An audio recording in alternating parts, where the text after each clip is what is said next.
Kjo garë është specifike për vetë faktin se tani çdo kandidat lufton për veten e tij, nuk lufton më, nuk mbledh vota partia për kandidatin.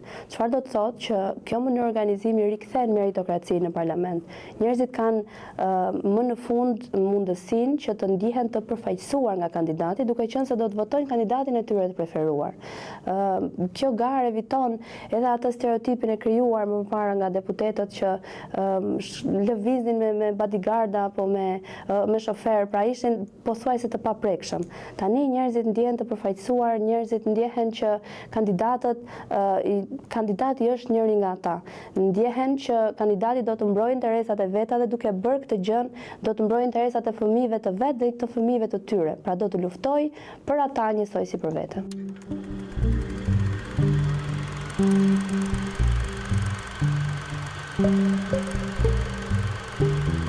Përsëri mënyra se si është organizuar këtë vit, krijon një konflikt të brendshëm në fakt, sepse sidomos ne që jemi në qarkun e Lezhës, është një qark relativisht i vogël. Aq më tepër qyteti i Lezhës është akoma edhe më i vogël. Është e pashmangshme që të gjithë kandidatët të shkojnë të takojnë të njëjtët njerëz.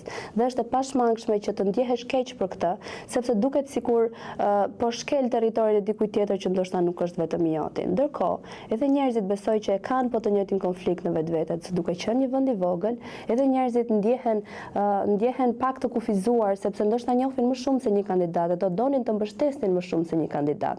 Ama ne duhet kuptojmë që lufta nuk është kjo. Pra ne nuk ka arsye që të ndjehemi të cënuar nga kjo. Lufta është që ne të marrim sa më shumë njerëz, të cilët akoma fatkeqësisht besojnë në premtimet boshe të partive të tjera. Ne duhet që të sigurojmë që ardhmja jonë nuk ndalon këtu. Duhet që të bindim njerëzit që akoma nuk votojnë për ne, që të hipin në barkën tonë dhe të mos e ndalojnë integrimin tonë në BE apo të mos e ndalojnë këtë zhvillim i cili ka kohë që ka nisur me ne.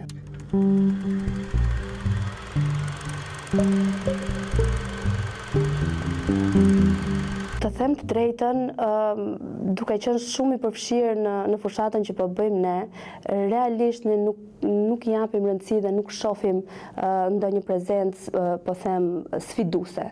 Ajo që vlen ndoshta për të përmendur është që votuesit lezhjanë janë votues inteligjent. Më përpara mendoj që Partia Demokratike, sepse partitë e vogla ndoshta nuk ja vlen as i përmendim. Partia Demokratike ka qenë një bastion, Lezhë ka qenë bastion i Partisë Demokratike për faktin që është votuar nga ata përkrahës të PD-s idealist, jo sepse janë përkrahur njerëzit që kanë mbështetur apo kanë përfaqësuar atë parti. Çfarë do të thotë me mënyrën se si është krijuar zgjedhjet këtë vit? Edhe persona që ndjekin Partinë Demokratike do ta kenë shumë të vështirë të ndjekin njeriu. Do ta kenë shumë të vështirë që të përfaqësohen nga njerëz të cilët Lezhën e shohin vetëm për zgjedhje dhe nuk janë këtu gjatë 4 viteve të tjera. Është shumë e thjeshtë të kuptohet edhe prezenca e tyre, ndoshta mund të përmendur të raste për shembull në Asamblenë e qytetit Lezhës kur neve bën prezantimin e kandidatëve për Partinë Socialiste, ne ishim në Pallatin e Kulturës, i cili ka një kapacitet më shumë se 500 vende.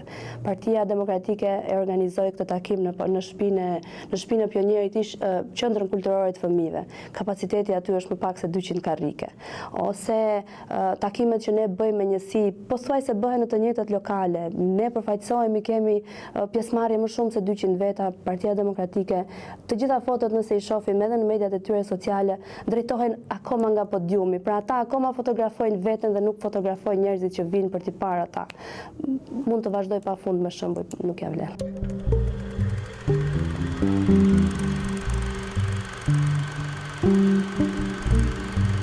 Unë jam e përqendruar në qytetin e Lezhës, duke qenë se jam një vajzë e lindur dhe e rritur në këtë qytet. Ne kemi fatin që Bashkia e Lezhës drejtohet nga zoti Ndreu, i cili për fatin ton të mirë i ka dhënë drejtim shumë problemeve të infrastrukturës, ujit, drita, këto problemet bazike që do ishim duke ja premtuar mbështetësve tanë sot. Unë mendoj që pika kryesore e jonë është që Lezhës duhet i rikthejmë rinin, duhet të ndalim migrimin e rinisë, ne duhet të mundohemi që të ndalojmë plakjen e këtij qyteti. Është një qytet shumë i bukur për të mos investuar dhe për të mos i rritur fëmijët këtu. Ndoshta një pikë tjetër mund të ishte diversifikimi i turizmit. Ne kemi një qytet i cili ka histori më shumë se pothuaj të gjithë qytetet e tjera të Shqipërisë. Ndërkohë turizmi tek ne është i fragmentizuar në turizëm sezonal nga plazhi, nga Shëngjinja për nga Italia që kemi afër. Pra, ne na mbetet tani që të punojmë, të ndërtojmë mënyra dhe të ndërtojmë struktura që rinia të mos largohet më nga Lezhë, të ndërtojmë një vorbull pozitive që qyteti të rikthehet energjia pozitive, energjia rinis dhe të mundohemi që jo vetëm ne të rrisim Lezhën, po edhe Lezhë të rrisë fëmijët tanë.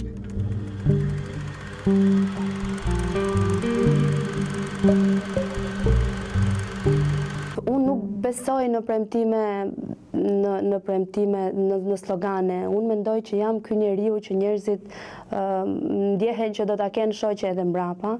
Unë jam kjo goca e thjeshtë që kam qenë gjithmonë. Unë mendoj që pika kryesore ose premtimi im është ajo që unë kam bërë me jetën time. Unë jetova shumë vite jashtë Lezhës dhe tani jam rikthyer për të rritur fëmijët e mi. Nuk ka, mendoj, premtim më të rëndësishëm se ai që unë u bëj fëmijëve të mi, që unë do të luftoj, do të angazhohem që qyteti jonë të jetë një qytet i denjë, që ata të rriten të lumtur dhe që të kenë mundësitë që kanë jo vetëm fëmijët që rriten në qytete më të mëdha apo në kryeqytet, por të gjithë fëmijët në komunitetin evropian.